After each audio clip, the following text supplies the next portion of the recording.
जहां माशरती बेहिसी का नौहा है, वहीं हुक्मरानों के ज़मीर पर एक ताज़ियाना भी है। अगर कोई समझे तो हम कहने को दुनिया की वाहिद इस्लामी एटमी रियासत हैं और इस रियासत में राना अतीकुर रहमान जैसे बेबस बेरोजगारों का 1,40,000 का किराया मुआफ नहीं हो सकता। अपने हुकूक के लिए जद्दोजहद करना इन तमाम इस्तेमारी कुव्वतों के खिलाफ, चाहे वो तहरीक इंसाफ में हो, चाहे वो नून लीग में हो, चाहे पीडीएम में हो, चाहे किसी खुदाए वाहिद की इज्जत व आबरू की कसम, ये जो निजाम बद हम पर मुसल्लत है जमहूरियत के नाम पर, इसमें एक आदमी नहीं जो तुम्हारे हक की जंग लड़ रहा हो। ये सब अपने मफाद की गलाजत में लथड़े हुए हैं। इनकी जो भूख है वो हराम का पैसा है, वो करप्शन और लूट मार का पैसा है, तो उसके बगैर ये जिंदा नहीं रह सकते। हलाल के ऊपर ये रह नहीं सकते क्योंकि इनकी इच्छा खर्चियाँ इतनी ज़्यादा हैं। और फिर हुकूमत भी बचानी है, इक़्तिदार भी बचाना है क्योंकि केसेस ख़त्म करवाने हैं और लूट मार करनी है मजीद, उसके लिए हुकूमत भी बचानी है। सब्सक्राइब करें और बेल दबाएं ताकि कोई खबर रह न जाए।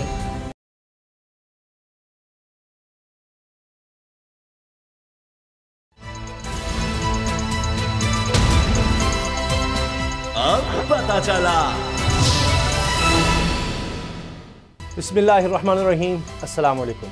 मैं हूं मोहम्मद उसामा गाजी और आप देख रहे हैं अब पता चला। आज दिल बहुत उदास है, बहुत बोझ है दिल पर। आज सियासत एक गिलाज़त नज़र आ रही है। कुछ कहने से पहले मैं आपको एक ऑडियो सुनाना चाहता हूँ। ज़रा गौर से सुने कि एक मजबूर बेबस बाप क्या कह रहा है। हसरत, बेबसी, रंजो अलम और मसाइब की अगर कोई आवाज़ होती तो यकीन मानिए वो यही आवाज़ है। फैसलाबाद के राना अतीकुर रहमान की आवाज़, जो अब इस दुनिया में नहीं रहे। यह ऑडियो पैगाम फैसलाबाद के एक बेबस बाप ने अपने किसी रिश्तेदार, किसी दोस्त को बेटियों के कत्ल के बाद और ख़ुदकुशी से पहले भेजा। ये मेरे पास ये राना अतीकुर रहमान के हाथ का लिख भी है। जी हाँ, 2 बेटियों के खून से लुथड़ा हुआ ख़त। मैं तो तसव्वुर करके ही कांप जाता हूँ कि राना अतीक ने यह ख़त कैसे लिखा होगा। सामने बेटियों की लाशें खून में लथपथ पड़ी होंगी और खून में रंगे हाथों से राना अतीकुर रहमान ने लिखा है कि अस्सलाम वालेकुम, मैं अतीकुर रहमान ने अपनी बेटियों को छुरी से ज़िबा कर दिया है। ऊपर मोहम्मद उस्मान का किराया 1,40,000 रुपये देना है। उन्होंने बहुत तंग किया है। मैं 15 साल से इस मकान में किराए पर रह रहा हूँ। बीवी की वफ़ात के बाद नौकरी ना होने की वजह से बहुत परेशान था और रहने के लिए कोई जगह नहीं। हमारे जनाजे ईदी वेलफेयर को दिए जाएं और पोस्टमार्टम ना किया जाए और इज्तिमाई कब्र बनाई जाए और घर का सारा सामान ईदी वेलफेयर को दिया जाए। शुक्रिया। आखिर में राना अतीकुर रहमान के टूटे फूटे दस्तखत हैं और तारीख 10 अगस्त 2022 तहरीर है। मेरी हाथ जोड़कर सब पाकिस्तानियों से अपील है, खुदारा अपने इर्द गिर्द ऐसे सफ़ेद पोश ज़रूरतमंद लोगों की मदद कीजिए ताकि मजबूर होकर किसी को अपनी और अपने प्यारों की जान यूं ना लेनी पड़े। राना अतीकुर रहमान का ये खत जहां माशरती बेहिसी का नौहा है, वहीं हुक्मरानों के ज़मीर पर एक ताज़ियाना भी है। अगर कोई समझे तो हज़रत उमर रज़ी अल्लाह ताला अन्हु का एक कौल बहुत मशहूर है कि अगर दरियाए फ़ुरात के किनारे कोई कुत्ता भी प्यासा मर गया तो उमर इसका जवाबदेह होगा।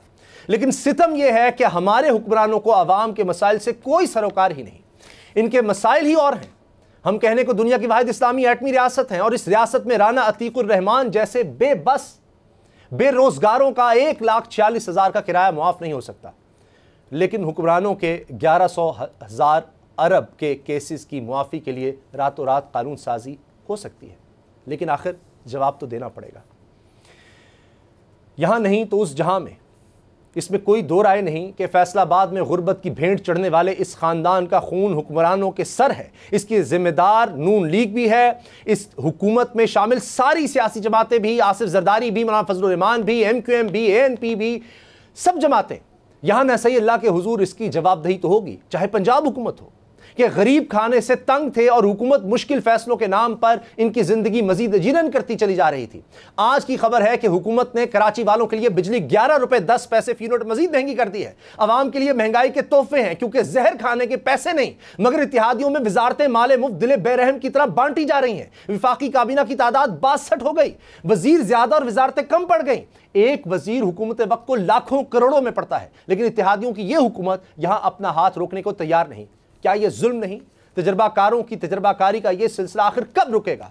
हमारे एक साफी दोस्त अंजुम फारूक ने इस सूरत हाल पर क्या खूब कहा है कि हाकिम शहर की ख्वाहिश है कि हुकूमत की जाए, वरना हालात तो ऐसे हैं कि हिजरत की जाए। सदीक जान और नूर आरफीन मेरे साथ हैं। नूर आरफीन, यकीन जानिए बहुत मुश्किल से ये मैंने सारी कहानी अपने देखने वालों के सामने रखी है। आप हमारे प्रोग्राम्स में इन हालात का खतरा जाहिर करते थे, आज वो हो रहा है।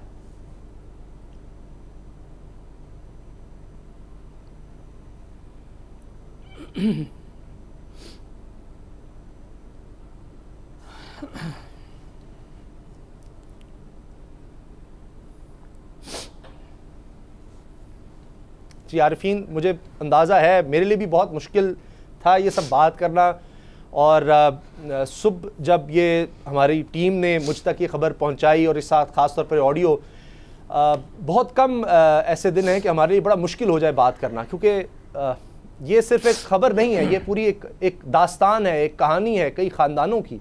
और जिस तरह उस वालिद का बेबसी में जो बयान है, जो ऑडियो है और जो ख़त है, इसने हमें बात करने लायक नहीं छोड़ा।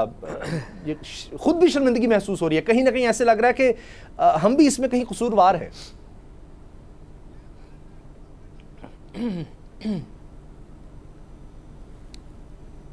इसके बाप का 1,45,000 रुपये माफ़ नहीं हुआ। फ़हमीदा मिर्ज़ा के शौहर जुल्फ़िकार मिर्ज़ा का या फ़हमीदा मिर्ज़ा का अपना करोड़ों रुपए का कर्जा किसने माफ़ कराया?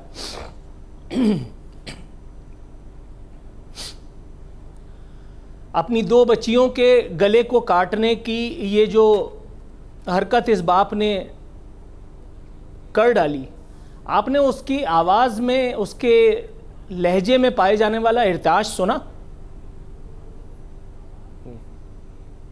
जी, मैं हैरान हूं कि इन बेशर्मों को शर्म नहीं, इनको मौत क्यों नहीं आती। मैं इनकी शर्म के लिए दुआगो नहीं हूं, इसलिए कि मुझे मालूम है ये ऊपर से नीचे तक गंदगी गलाजत में सने हुए हैं, ये लथड़े हुए हैं अपने मफाद की कीचड़ में।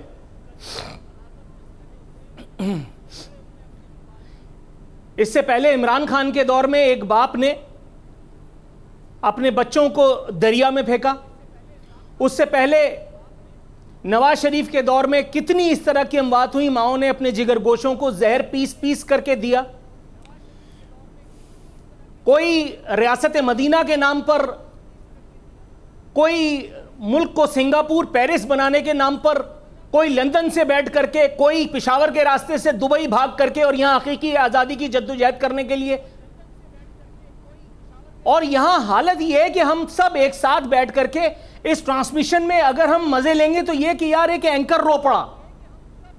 अगर यह क्लिप बिकेगा तो इसलिए क्योंकि इसमें एक एंकर औरतों की तरह से बिलक बिलक करके रो रहा है। कोई यह सोचने की जहमत नहीं करेगा कि भाई मैं एक बाप भी हूं। इस वक्त टीवी के सामने कितनी माएं और कितने बाप बैठे होंगे, लेकिन वो मुंतजिर है कि उनके बच्चों के ऊपर जब तक नहीं आएगी वो अपने घरों से नहीं निकलेंगे। उनके लिए आज भी जिंदगी की वो जिल्लत जो वो उठा रहे हैं रोजाना की बुनियाद पर, वो अहम है, ना कि अपने हुकूक के लिए जद्दोजहद करना इन तमाम इस्तेमारी कुव्वतों के खिलाफ, चाहे वो तहरीक इंसाफ में हो, चाहे वो नून लीग में हो, चाहे पीडीएम में हो, चाहे किसी खुदाए वाहिद की इज्जत व आबरू की कसम, ये जो निजाम बद हम पर मुसल्लत है जमहूरियत के नाम पर, इसमें एक आदमी नहीं जो तुम्हारे हक की जंग लड़ रहा हो। ये सब अपने मफाद की गलाजत में लथड़े हुए हैं। इनके सब के प्लान भी मौजूद हैं। मरोगे तुम, काटोगे तुम अपने बच्चों के गले अगर ना उठे आज भी। कौन लोग हो यार, किस तरह से तुम लोगों को शर्म दिलाई जाए? तुम लोगों को अब बैठ करके ऑन एयर मुगल्लिजात बकना ही रह गया है। कौन सी बेशर्मी की मट्टी से तुम्हें बनाया गया है?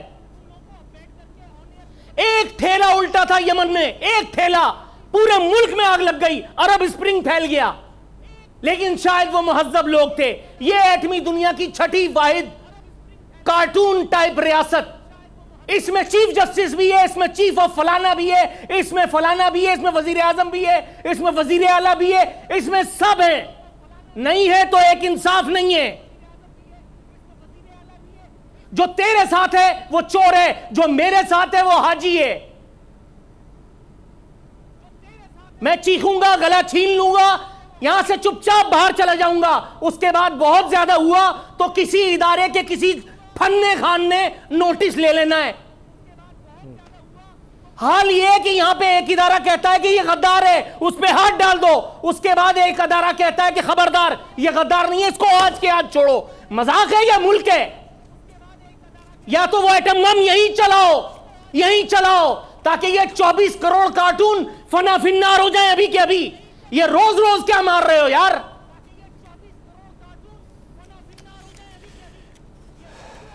इस बेहिसी पर कौन बात करेगा? कैसे बात कर सकते हैं? वो इतनी बड़ी दाढ़ी रख करके, अब मैं बोलूंगा तो ऑल फॉल निकलेगा मेरे मुंह से। उनसे पूछो कल तक औरतों की हुक्मरानी नाजायज थी, एक वजारत मिली थी, ढेर हो गए, औरतों की हुक्मरानी जायज हो गई। आज पूछो ना उनसे, हजरत उमर का दौर याद आ रहा है कि नहीं आ रहा?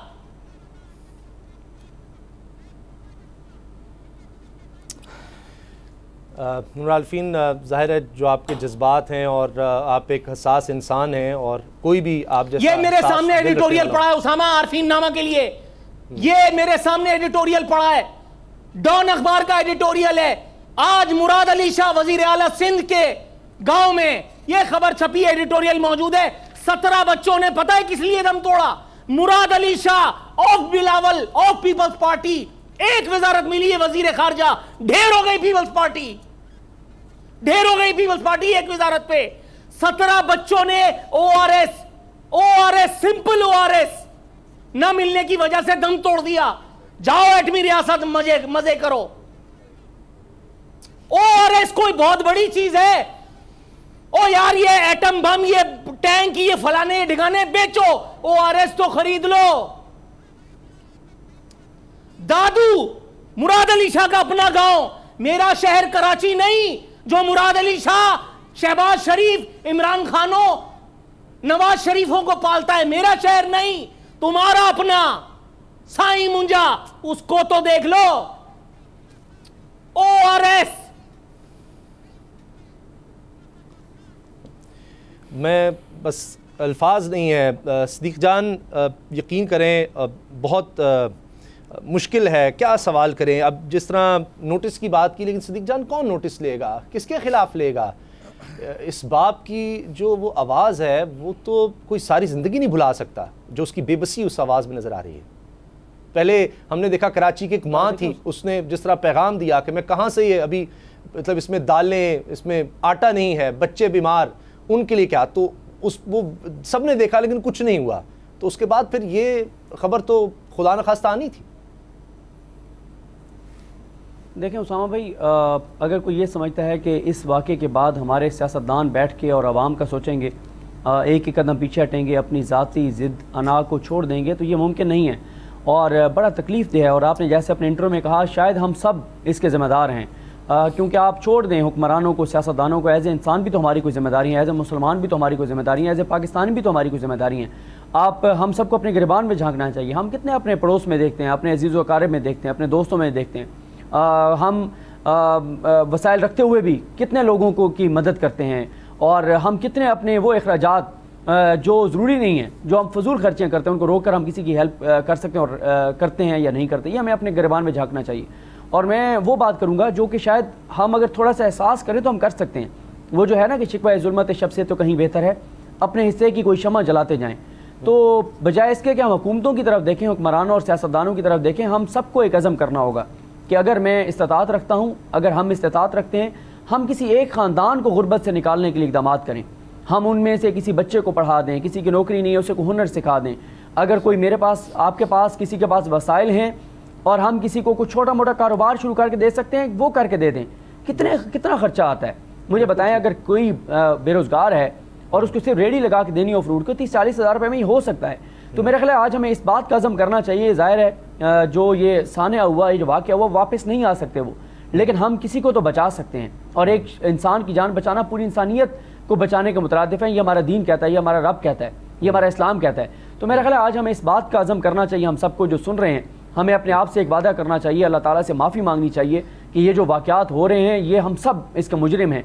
हम वो लोग ख़ास तौर पर मुजरिम हैं जो लोगों का हक़ खा रहे हैं, जो लोगों में जो वसाइल तकसीम होने थे वो नहीं होने दे रहे। तो मेरा ख्याल है कि ये एक चीज़ अब हो सकती है कि हम सब ये अज़म करें कि हम में से जिसको अल्लाह ताला ने वसाइल दिए हैं, हम वो अल्लाह के जो मखलूक है, जो लोग हैं जो डिज़र्व करते हैं, उन पर खर्च करें, कम से कम एक ख़ानदान को तो गुर्बत से निकालने का अज़म करें, एक ख़ानदान की तो मदद करें। और अगर हम ये करके देखें तो वो रब जो माँ से 70 गुना ज़्यादा प्यार करने वाला है, जब हम उसकी मखलूक के साथ ये करेंगे और उसके दिए हुए से करेंगे तो वो फिर हमारे साथ क्या करेगा ये करने से ही पता चलेगा। तो ये हो सकता है। बाकी मैं वो बातें नहीं करना चाहता कि हमारे हुक्मरान जो पहले थे जो अब हैं वो क्या करेंगे क्या नहीं करेंगे। ये वो चीज़ें हैं जो आपको भी पता है कि इस वक्त हमारी सियासी तलखी है। मुदाखलत की इजाज़त चाहता हूँ सामा। जी आरिफीन जी जल्दी बात कीजिएगा। सिद्दीक जान जो कुछ कह रहे हैं वो आधा सच है, पूरा सच ये है कि फिर अगर सब कुछ हम लोगों ने खुद ही करना है तो फिर हुकूमतें हमें क्यों चाहिए, फिर जमहूरियत मुझे क्यों चाहिए, फिर वज़ीर आज़म मुझे क्यों चाहिए, फिर काउंसिलर मुझे क्यों चाहिए, फिर लोकल बॉडीज इलेक्शन क्यों होने चाहिए, जब सब कुछ अवाम ने अपने तौर पर करना है। सड़कें खुदी हुई हैं, अवाम ने सड़कें भी खुद ही बनानी है, रोजगार अवाम ने खुद ही एक दूसरे को रोजगार भी देना है, दवा इलाज अवाम ने खुद ही रोजगार भी खुद ही एक दूसरे को देना है। बैक जुम्बिश कलम कराची में यहां जहां मैं बैठा हूं थोड़े फासले पर एक ही दिन में 6000 लोगों को बरतरफ कर दिया, कंपनी बंद कर दी। वो 6000 लोगों को कौन पालेगा? किसी इंसान बंदा बशर की, किसी समाजी तंजीम की गुंजाइश है, इस्तिताअत है, औकात है कि वो 6000 लोगों को एट अ टाइम केटर कर सके? फिर आपको ये वजीर आला क्यों चाहिए? फिर आपको ये सदर वजीर आजम क्यों चाहिए? जब यहाँ अवाम के मसले के हल के लिए कोई कुछ नहीं कर सकता, आपको सिर्फ ये कहना है कि जी आप खुद कर लें। भाई अच्छा, कहना नहीं चाहिए, लेकिन माजरत के साथ इस मुल्क में जितना चैरिटी का काम होता है दुनिया में शायद किसी जगह होता हो। शौकत खानम से बड़ी मिसाल नहीं है। जी ईदी सेंटर और जिस तरह शौकत खानम से बड़ी मिसाल नहीं है जिस तरह इस मरहूम ने, लेकिन क्या मतलब है सब लोग अपने तौर पे खुद ही करते रहे। उसका जज्बा देखें कि वो ये भी कह रहा है कि जो हमारे पास रह गया बचा कुचा सामान को बर्तन वगैरह वो भी ईदी को सेंटर को दे दिए, वेलफेयर को दे दी जाए। ये उसका इतने गरीब आदमी का जज्बा है। तो मैं जो नूर अल-अरफीन साहब बात कर रहे हैं, नूर अल-अरफीन साहब जो बात कर रहे हैं उनके जज्बात बिल्कुल दुरुस्त हैं, मैं उनसे इख्लाफ नहीं कर रहा। ये जज्बात बिल्कुल दुरुस्त हैं कि अगर हम अपनी जाती हैसियत में एक बंदे का कर सकते हैं तो हुकूमत 1 लाख लोगों का कर सकती है, 10 लाख लोगों का कर सकती है, करोड़ों लोगों का फायदा कर सकती है। हुकूमतें इसीलिए होती हैं, टैक्स इसलिए देते हैं। लेकिन मैं तो गुजारिश ये कर रहा था क्योंकि अगर हम उन्हीं पर देखते रहे हुक्मरानों की, सिद्दीक जान आप दुरुस्त कह रहे हैं कि अगर हम सिर्फ हुकूमत पर बैठे रहे तो हमने पहले भी देखा है उन्होंने कुछ नहीं करना। तो शायद इसका हल ये है कि हुकूमत अगर नहीं कुछ कर सकती तो कम से कम एक कोई प्लेटफॉर्म दे दे। मैं भी वॉलंटरी करता हूं, हम तो अपने इर्द गिर्द देख सकते हैं। आप फैसलाबाद के किसी नवाही इलाके में कोई गांव में शख्स पता नहीं चल सकता, हम ह्यूमनली पॉसिबल नहीं होगा। तो हुकूमत कोई ऐसा प्लेटफॉर्म दे दे, बैतुल माल है, कोई ऐसा बना दे इदारा कि जहां पर वो कहे कि कोई भी शख्स रब्ता कर सकता है तहसील लेवल पर, मोहल्ला लेवल पर, कोई मस्जिद में, कहीं भी, और वहां से फिर एक पूल किया जाए और जो लोग वॉलंटियर करना चाहते हैं उनसे रब्ता कर लीजिए कि ये शख्स है, इसको ज़रूरत है, इसके घर का किराया है, हमने ये मोहल्ले से चेक करवा लिया है, आप देना चाहते हैं। तो मैं इस पे हुकूमत को ये कह रहा हूँ, कोई भी हुकूमत हो, कि खुदा के वास्ते अगर आप कुछ नहीं कर सकते, आपने कुछ नहीं करना तो इतना कर दीजिए, कोई इदारा कोई इस तरह का नंबर दे दें तो जो शख्स उसमें उस तरह से मदद करना चाहिए वो कर सके। आपने कुछ नहीं करना। हम तो ये है कि अपने इर्द गिर्द के लोगों का तो यकीनन हम पर फ़र्ज़ है, ये कोई एहसान नहीं है, अपने इर्द गिर्द लोगों का तो ख्याल रखना हम पर फ़र्ज़ है, चाहे वो हमसाए हों, रिश्तेदार हों, उनके बारे में तो हमसे भी पूछ होगी। लेकिन अगर कोई दूर रह रहा है उसके बारे में हम नहीं जान सकते तो हमें खुद बहैसियत कौम इस पर आगे आना होगा। ब्रेक लेते हैं जी, और ब्रेक के बाद बात करेंगे कि हुकूमत अपने इर्द गिर्द के लोगों का कैसे ख्याल कर रही है, किस तरह वजारतें बांट रही है, उनको बहुत ख्याल है अपने इर्द गिर्द के लोगों का। ब्रेक के बाद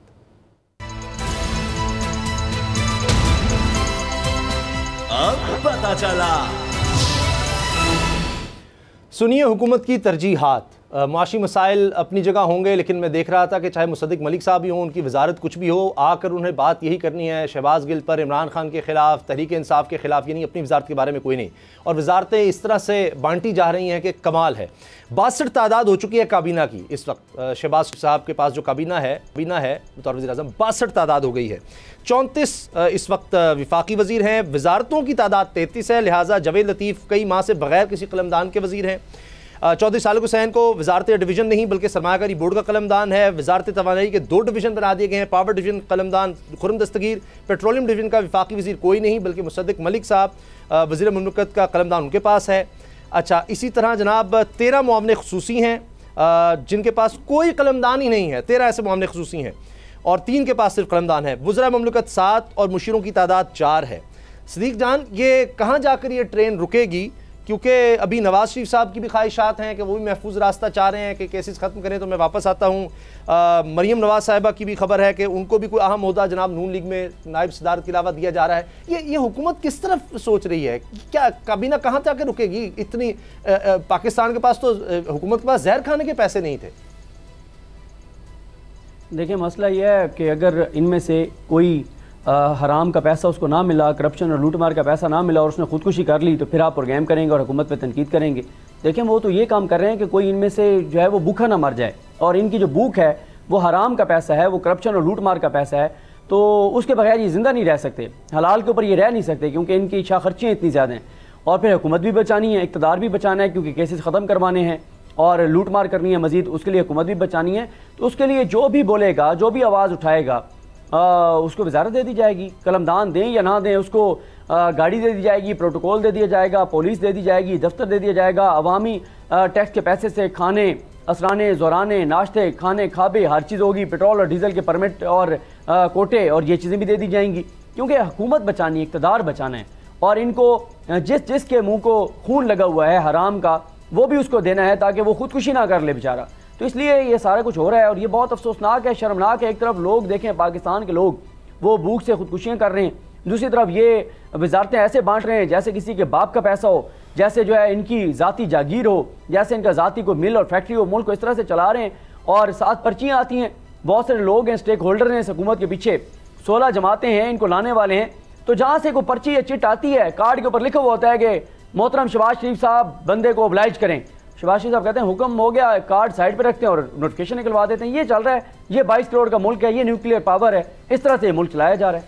अंदाज़ा लगाएं, हर वजीर के लिए गाड़ियाँ, स्टाफ, पेट्रोल घर तक मिलता है। तो आरिफीन, शहबाज शरीफ साहब ने तो कपड़े बेचकर लोगों को आटा देना था, और एक दफ़ा नहीं, उन्होंने एक से ज़्यादा मरतबा बात कही, कपड़े भी बेचने पड़े तो ये करेंगे।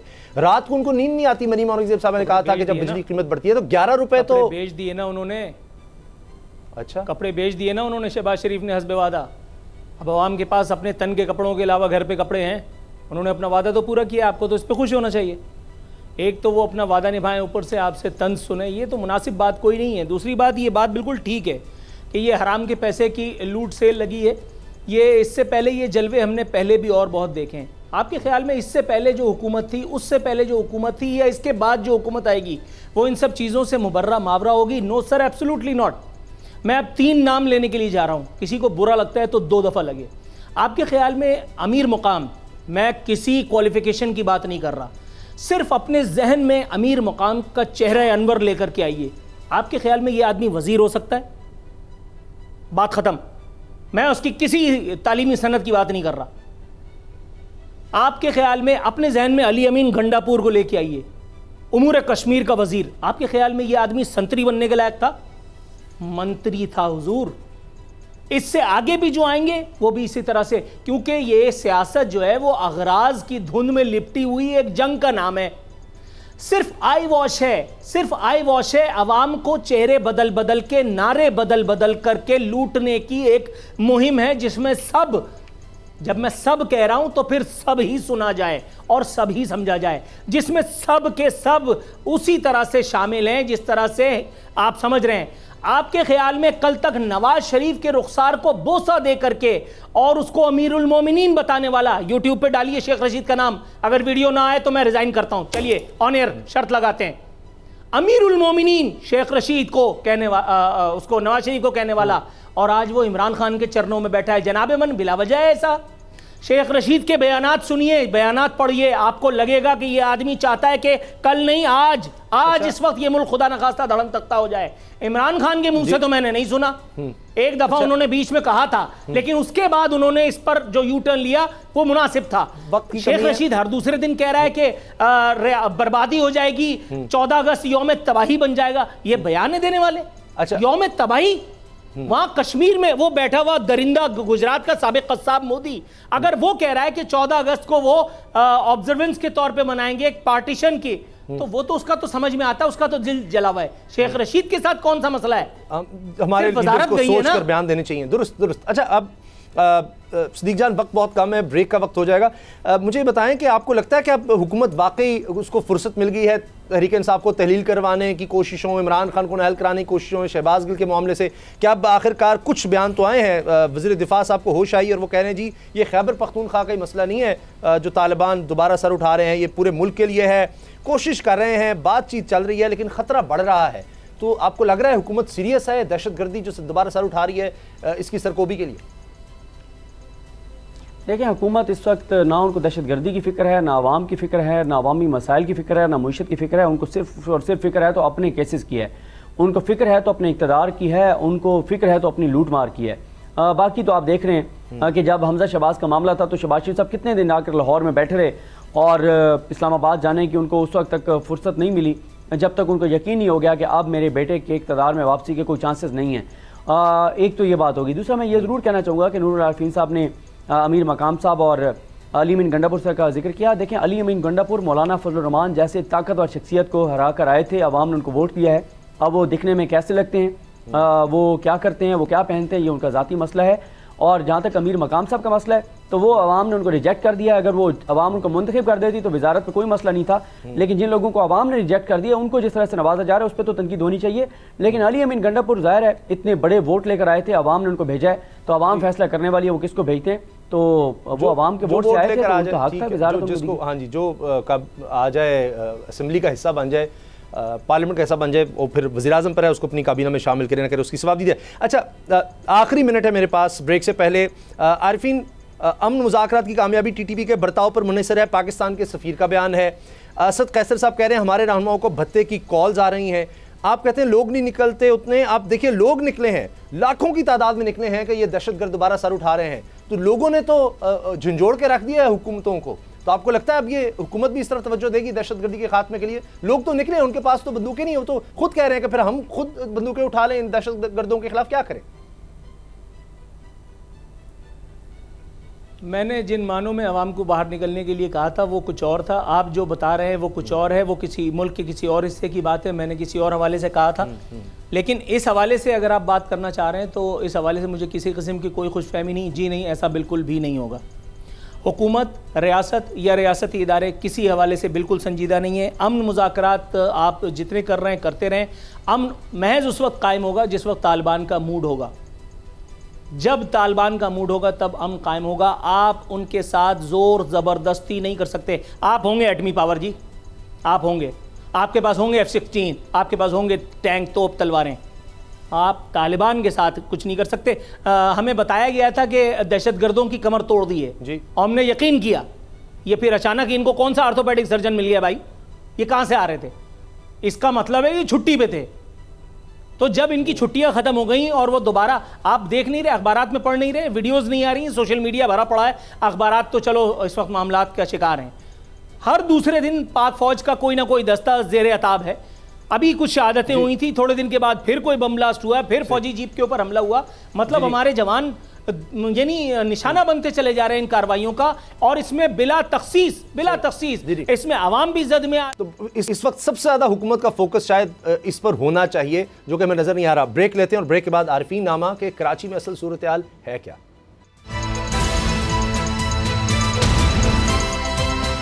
अब पता चला। कराची के हवाले से खबरें कुछ और सामने आती हैं और हुकूमत के दावे उसके बिल्कुल बरक्स होते हैं। नूर आरिफीन, क्या सूरत हाल है इस वक्त कराची में?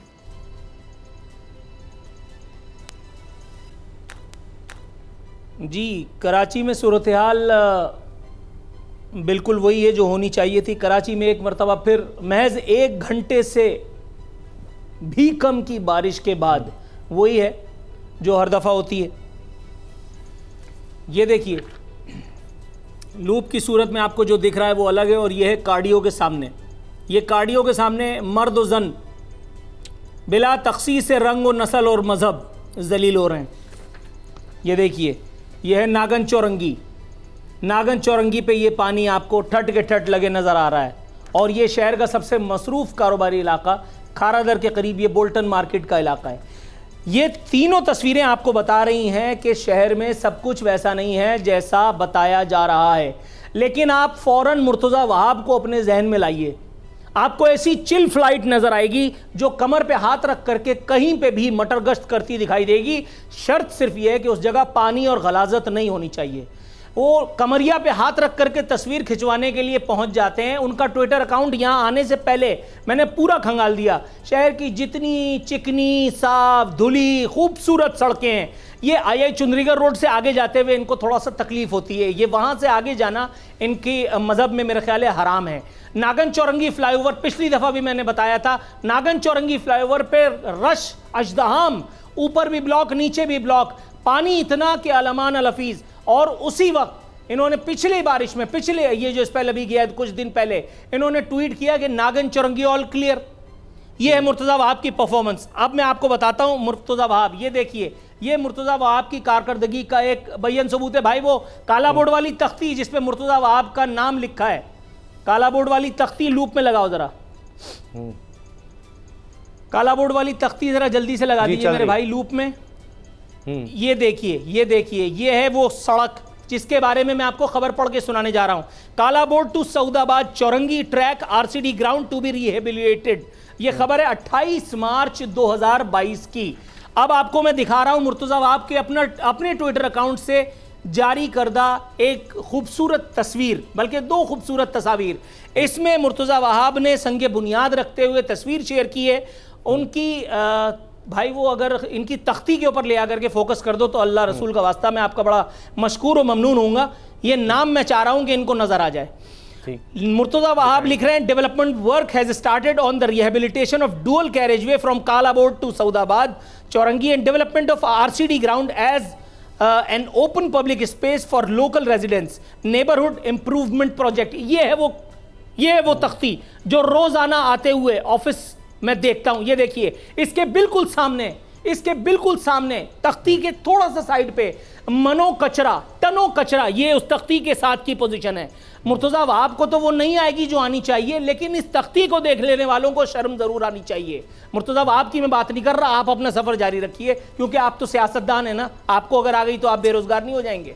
ये देखिए, इस ग्राउंड को बाकायदा इन्होंने वादा किया था कि यहां रिहेबिलिटेशन का काम होगा। इसके बराबर में जो सड़क है, खुदाए वाहिद की कसम 3.5 साल से वो सड़क खुदी हुई है। पीपल्स पार्टी का एमपीए है, लेकिन आप पीपल्स पार्टी वालों से बगैर पैसे दिए काम करा लोगे। वर्ल्ड बैंक का प्रोजेक्ट अमाउंट वर्ल्ड बैंक का रिलीज हो गया, सिंध गवर्नमेंट के पास फंड पहुंच चुके हैं। ये 1.5 साल पहले की बात है, ये 1.5 साल पहले की बात है। मैं आपको बताता हूं, इससे थोड़ा सा आगे चले भाईजान, वो मॉडल कॉलोनी, दरियाए मॉडल कॉलोनी दिखाना जरा। ये देखिए, इसमें आपको नजर आएगा, इसमें मैयत गाड़ियां गिर रही हैं, मैयत गाड़ियां जिसमें मैयत मौजूद है, लोग बैठे हुए हैं। लेकिन मुर्तज़ा वहाब साहब, आपको शर्म करने की जरूरत नहीं है। आप अपना सफर जारी रखिए, इसी तरह से आप आवाम की खिदमत कीजिए। आप इसी तरह से उस मरे हुए को याद कीजिए कि जो सन 1978 में मर चुका है, जिसकी अगर मौत नहीं होती तो आप सियासत में नहीं आते, इतना तो मुझे पता है। मैं आपको यह बता दूं कि ये सारी वो जगह हैं, यहां पे पीपल्स पार्टी का एक काउंसिलर इस वक्त वोट मांगने के लिए खड़ा है। ये जो जगह आपको नजर आ रही है, ये देखिए, पूरी शहजोर ट्रक अंदर है। पीपल्स पार्टी के 2 लोग इन दोनों जगहों पर खड़े हैं, उन्होंने वोट मांगे और सेवरेज के 8 बड़े बड़े पाइप ला करके वहां रख के अहले इलाका से बार्गेनिंग हो रही है। अंदाजा लगा, बार्गेनिंग हो रही है कि वोट देते हो तो भुट्टो को जिंदा करते हैं, अदरवाइज ये सारा सामान वहां से गायब हो जाएगा। सिंध हुकूमत की कारकर्दगी का एक बयान सबूत आपको बता दूं, कराची को डूबने से बचाने के लिए खरबों रुपए के 22 मंसूबे दरकार। खरबों, अरबों नहीं, खरबों। अब इसमें खरबों रुपए का अगर मंसूबा आएगा, उसामा थोड़ा सा अगर मुझे आप टाइम दें, खरबों रुपए के मंसूबे की अगर बात होगी तो मैं आपको सिर्फ ये बता दूं कि 90 अरब रुपए इन्होंने लाड़काना पे लगा दिए, जिसपे सुप्रीम कोर्ट की ऑब्जर्वेशन आ चुकी। 90 अरब रुपए, ये कराची से खरबों रुपए कमा करके जाने की बात कर रहे हैं।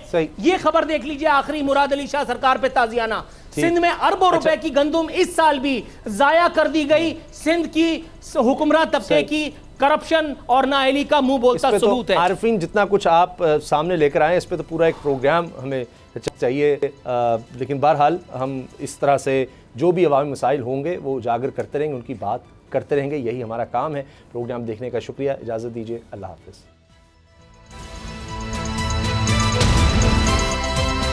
अब पता चला। सब्सक्राइब करें और बेल दबाएं ताकि कोई खबर रह न जाए।